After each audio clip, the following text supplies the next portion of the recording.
He really wants to distract the American public from the reality of what we saw tonight and how complicit they all are in allowing Trump to remain in this lock grip position of power within their party.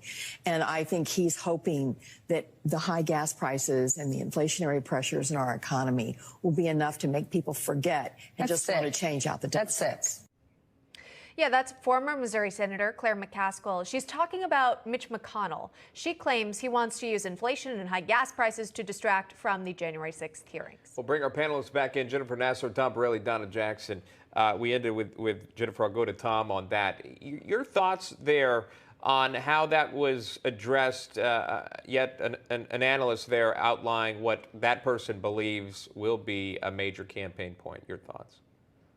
Well, Sean, it's the complete opposite of the truth. The American people are struggling with inflation. They're struggling with soaring gasoline prices. The disposable income is going down.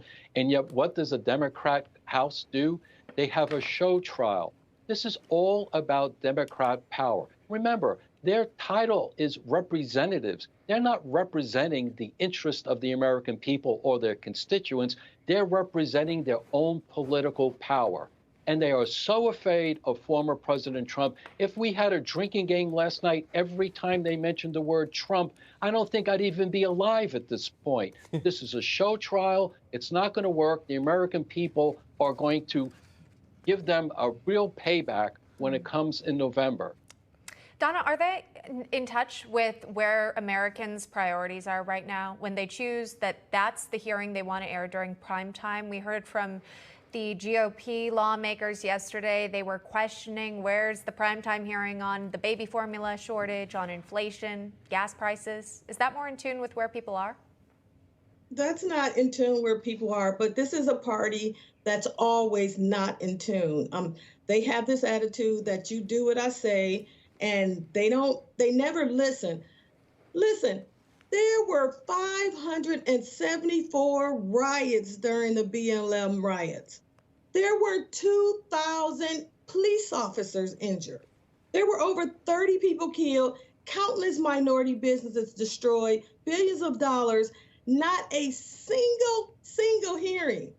And now they want to tell us that the threat to democracy is January 6th. No, the threat to democracy is the fact that people are getting poor and babies are starving because there's no formula.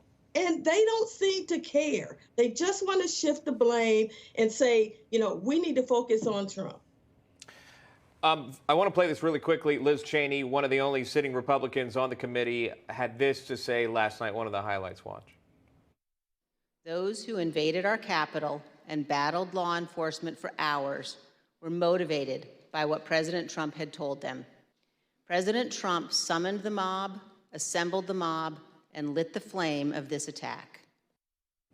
Pointed right there. Jennifer, you can close us out if you'd like there from Congresswoman Liz Cheney, solely focusing the blame here on President Trump.